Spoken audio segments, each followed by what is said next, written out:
I just would like to remind the PNP. DM ka, di ba? Nakita niyo yung video kanina?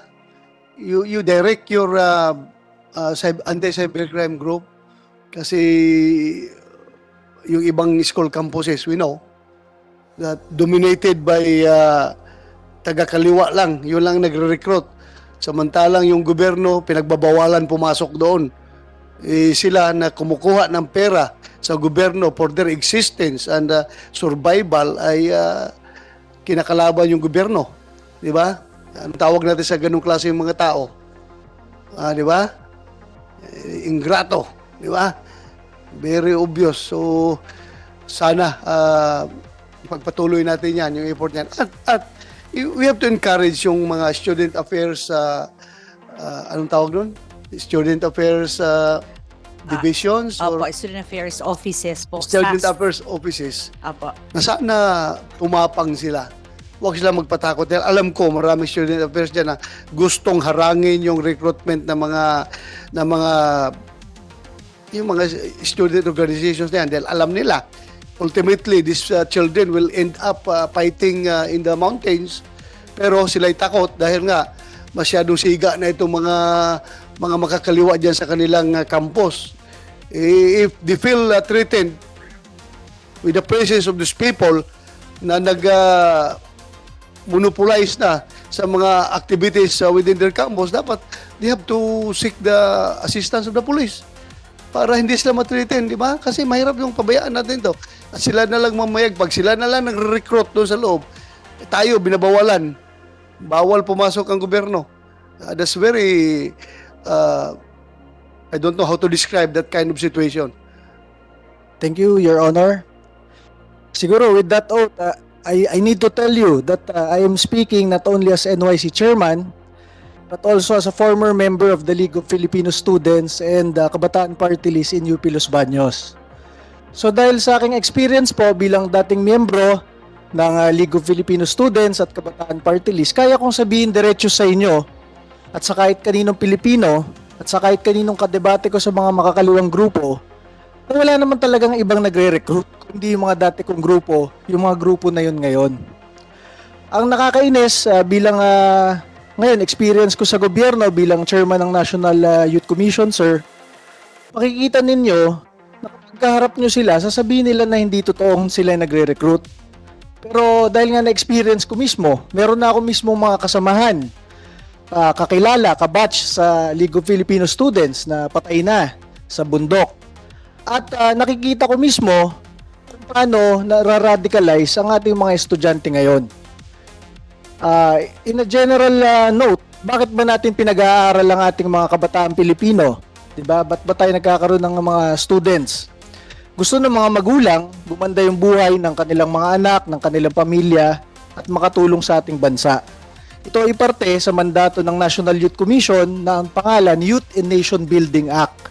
Ang mga kabataang Pilipino, niyayayaan yung mag-aral at tumulong sa bansa para gumanda ang ating bansa. Ngayon, makikita ninyo sa ibang mga paaralan, nandun yung ibang kabataan, yayayain, ma-radicalize, ma-orient tungkol sa kaliwa. So, i-introduce mo dun sa bata yung pagiging extreme, yung mga ideology na magdadala dun sa bata sa kapahamakan. At pag nakita mo yung potensyal ng bata bilang isang radical na talaga, sinasama mo sa rally paulit-ulit, pagsasalita laban sa gobyerno, mula sa pagiging radicalized sa extreme na ideas, magiging violent extremist, di ba? From extreme to violent extremist. At makakakyat sa bundok at magiging NPA. Ang hindi naman sinasabi sa ating mga kabataan, pag akyat mo doon, yung mga patungkol sa ideology ay mawawala na. Bakit?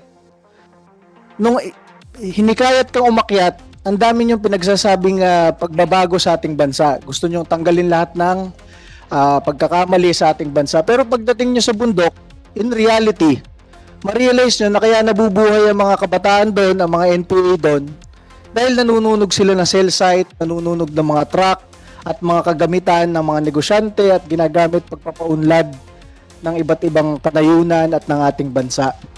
Ang masabi ko dyan, talagang kailangan labanan ng gobyerno yung ganyan. hindi nagiging pag-asa ng bayan ang ating mga kabataan kung ilalayo mo doon sa batas ng Youth and Nation Building. Yung dinadala mo yung mga kabataan para tumulong sa bansa. At kaya hindi tayo nagsalita ngayon, hindi tayo nanindigan, nagpakita lang tayo ng wala tayong pakialam sa mga ganitong klaseng video at recruitment, ipinapasa natin sa susunod na henerasyon ng mga Pilipino etong recruitment na ito. Baka ma-recruit sila nang hindi nila alam na yan na pala ang haki ng kanilang buhay. Isang masabi ko bilang NYC chairman, ang mga kabataan Pilipino at ang mga kabataan in general sa buong mundo, very idealistic lahat. Gustong baguhin ang buhay, gustong baguhin ang pamilya, gustong baguhin ang bansa. Kaya kapag pumasok ka sa college o sa university, minsan malayo ka sa iyong magulang, minsan ma-orient ka ng mga makakaliwa na nagyayaya na baguhin natin ang bansa. Okay naman yon, di ba? In a very idealistic way. Pero when they are introducing modules and orientations na very extreme na ang sinasabi na kailangan paglingkuran ng sambayanan, serve the people by going to the mountains and overthrowing the government and killing our government troops, dun yun na mapapansin na yung extreme ideology dinadala ka sa pagiging violent extremist, di ba? Ang in general naman, ang masasabi natin dyan kapag tayo nakikipag-debate dun sa ibang mga leader ng mga makakaliwa, ang mga kabataan, hindi nila napaglilingkuran ang sambayanan by joining the NPA.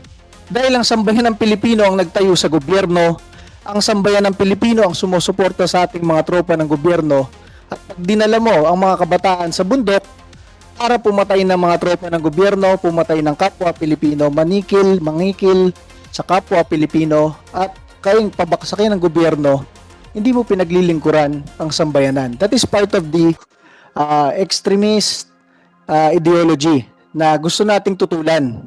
Baka kasi pag hindi tayo nagsalita, yun yung maging tradisyon sa ibang universidad na kapag ikaw gusto mo maglingkod sa sambayanan, kailangan mo labanan ng gobyerno. That is wrong. Kailangan magsalita.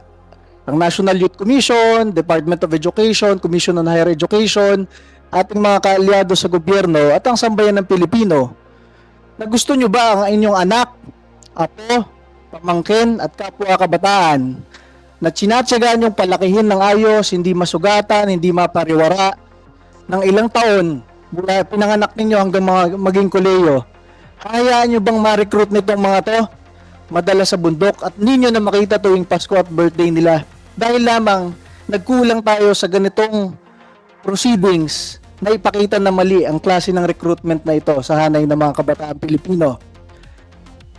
Your Honor, lastly, may ipakita lang po akong video patungkol doon sa ibang nangyari sa mga NPA na kabataan na na-recruit. Sige po, pakiplay. But before you do that, I just would like to remind the PNP. DM ka, di ba? Nakita niyo yung video kanina? You direct your anti-cybercrime group.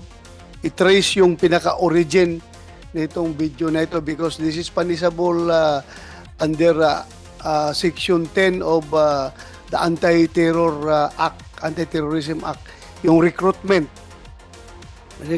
particularly yung pagpalabas ng mga video na nagre-recruit, nasa Anti-Terrorism Act yan. You direct your anti-cybercrime. Matrace yan nila, yung pinaka-origin nito para makasuhan natin. At yung mga nag-share nitong in the spirit of recruitment na sinishare yung video na yan.